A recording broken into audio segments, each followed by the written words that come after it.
So today, we're going to peel back the layers on a fictional source that is, frankly, a pretty chilling warning.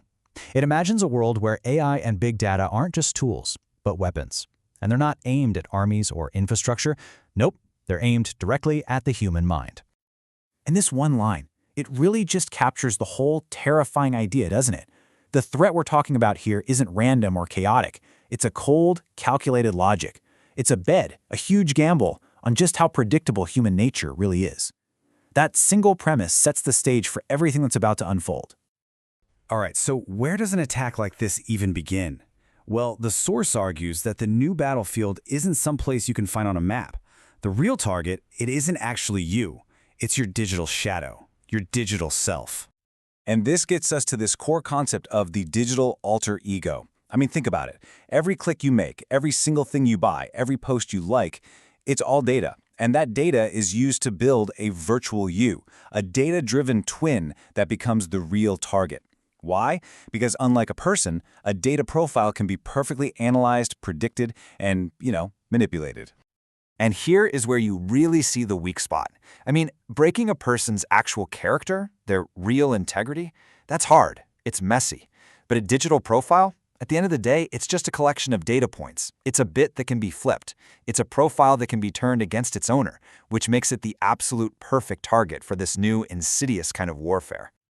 Okay, let's go a layer deeper and see how this actually works. We've got our target, that digital self, so now the source introduces the weaponized psychological techniques that are designed to attack it.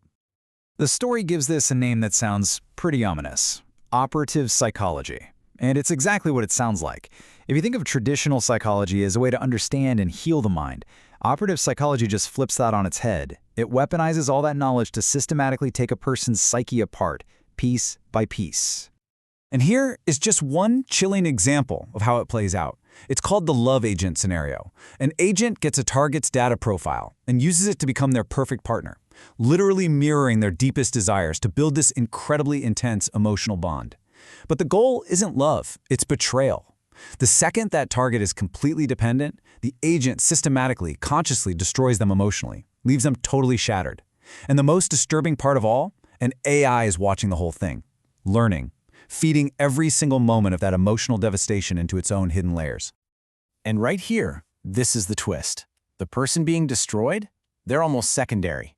According to this story, the real goal is to create the perfect data set for an AI. Every broken person is just another lesson, teaching a machine the most subtle, most effective ways to inflict psychological pain.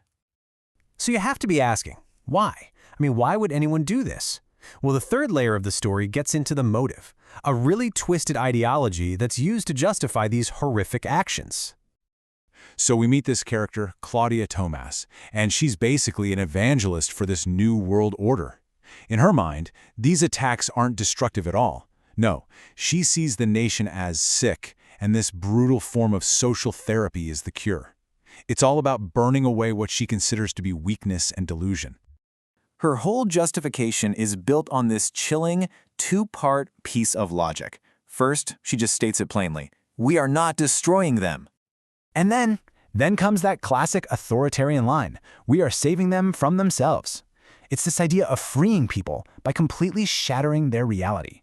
It's total control masquerading as salvation. So where does all this knowledge even come from?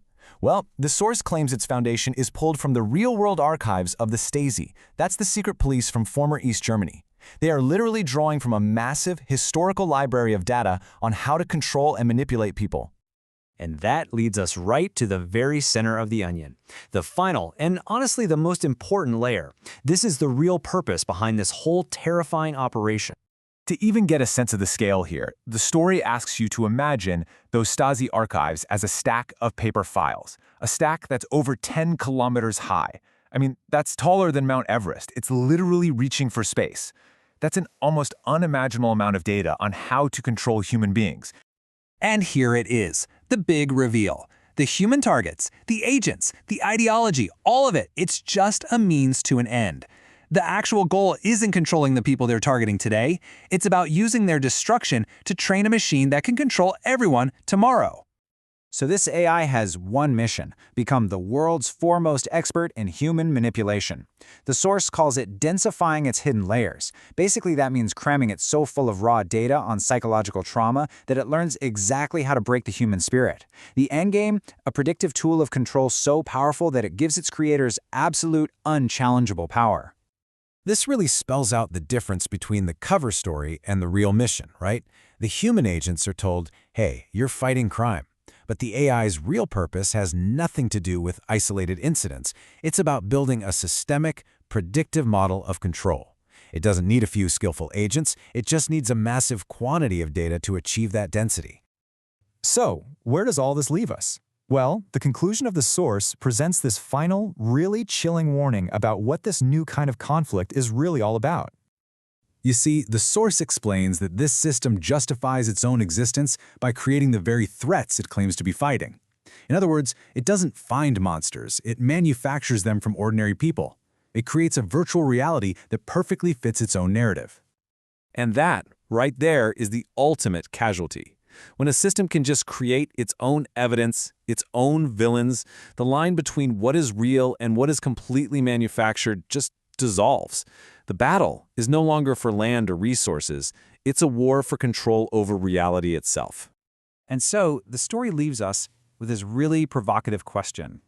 If the war is being fought in the hidden layers of an AI, what does defense even look like? How do you fight for a reality that is under constant, algorithmic attack?